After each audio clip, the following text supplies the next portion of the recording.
Nous avons écrit au ministère des Armées que nous surnommons le ministère des crimes parce qu'ils sont là pour nous tuer. On a répondu, qui finance les soi-disant ce qu'ils appellent les djihadistes? Qui arme les groupes en Afrique pour balkaniser le continent africain? C'est eux. C'est eux, les armes ne tombent pas du ciel. L'objectif de la France, et quand nous disons la France, nous ne parlons pas des Français. Parce qu'à la Ligue de défense noire africaine, nous disons, tous les Noirs ne sont pas nos frères, et tous les autres ne sont pas nos ennemis. Ce n'est pas parce que tu es noir que tu es notre frère. Celui qui a tué Thomas Sankara, paix à son âme, c'était un noir. Vous comprenez? Aujourd'hui, cette lutte que nous faisons, ce n'est pas une lutte contre une couleur, c'est une lutte idéologique.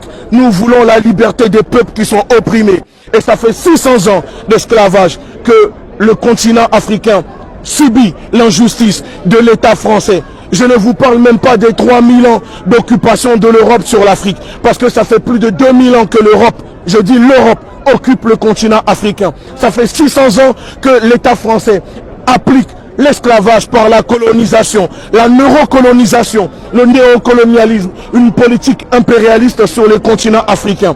Aujourd'hui, les pays africains se sont transformés, sont devenus des camps de concentration pour l'État français. Le continent africain est devenu un asile psychiatrique pour l'État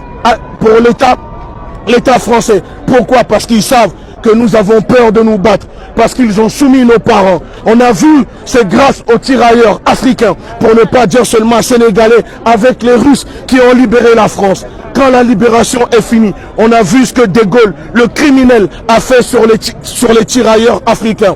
Aujourd'hui, si la France est libre, ce n'est pas à cause des Français, c'est grâce aux Africains qui ont libéré la France.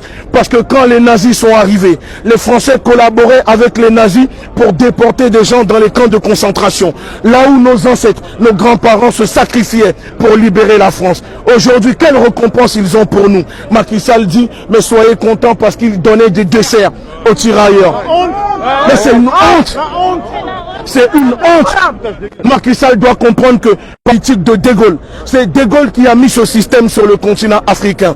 Tous les présidents qui sont arrivés après De Gaulle ne sont que des hybrides. Vous comprenez? Aujourd'hui, ce n'est plus l'État français qui décide. C'est l'Europe. La France pille le continent africain pour l'Europe. Et c'est pour ça que nous disons, nous sommes en train de préparer une manifestation pour marcher sur le Parlement européen. C'est là-bas que les décisions se prennent. Aujourd'hui, nous voyons, Macron est venu en disant, nous allons envoyer 13 millions de vaccins pour vacciner les Africains. Tu n'arrives même pas à vacciner 10 millions de Français et tu veux vacciner 1 milliard d'Africains. Nous n'avons pas besoin de leurs vaccins. Leur vaccin n'a que pour but de stériliser les Africains. Et ils diront que nous sommes des complotistes. Nous ne sommes pas des complotistes. L'histoire l'a déjà démontré. En Afrique du Sud, au Kenya, en Éthiopie, nous avons vu les résultats. Aujourd'hui, s'ils se permettent de faire cela, c'est parce que nos États ne sont pas des États. Comme je dis, ce sont des camps de concentration. L'État français aujourd'hui pratique une politique terroriste, une politique nazione, une politique d'extermination du peuple africain, une politique d'exploitation du peuple africain. Parce que l'objectif de l'État français, c'est de continuer à piller les richesses, les ressources du peuple africain. On vole leurs ressources, mais on ne veut pas d'eux chez nous. Est-ce que ça c'est normal? D'accord? Vous voulez pas des Africains, mais vous voulez de leurs hydrocarbures. Vous voulez pas des Africains, mais vous voulez l'or des Africains. Mais l'or que vous prenez, c'est africain. L'essence que vous mettez, c'est africain. Le coton que vous prenez pour fabriquer vos chemises, c'est africain. D'accord? Même les fers que vous utilisez pour vos trains, c'est africain. Qu'est-ce que la France possède quoi? Dans les sous-sols de la France, il n'y a que des tortues, il n'y a que des rats. Il n'y a rien dans leur sous-sol à part les métros. Nous avons tout pour vivre dignement sur nos terres. Personne ne fuit sa terre par l'acheter pour venir en Europe. Les gens viennent ici parce que vous financez les armes dans leur pays. Et quand ils arrivent à échapper à ces balles, la moindre des choses, c'est de les accueillir et de les respecter. Nous disons à l'extrême droite se plaint en disant qu'ils sont envahis. Mais vous, quand vous êtes venus, vous avez envahi le continent africain. Avez-vous demandé la permission avant de dépecer, avant de partager le continent africain? Si vous ne voulez pas d'Africains chez vous, Dans ce cas, appliquons la réciprocité. Chacun chez toi. Ça veut dire vous quittez l'Australie. Parce que l'Australie, ce n'est pas chez vous. L'Amérique, ce n'est pas chez vous. Les Caraïbes, ce n'est pas chez vous. Les Antilles, ce n'est pas chez vous. Vous rentrez en Europe. Vous venez manger vos camemberts président ici. Et nous allons rentrer chez nous pour manger nos mafés, manger nos alocos. Parce que nous avons tout pour vivre dignement. Aujourd'hui, c'est la jeunesse sénégalaise qui paye le plus fort. Dans la Méditerranée, les cadavres, chaque semaine plus de 500 cadavres de jeunes braves sénégalais. Est-ce que Macky Sall pleure pour la mort de vos enfants? Macky Sall ne pleure pas. Macky Sall, quand il pleure, c'est parce que des soldats français sont morts.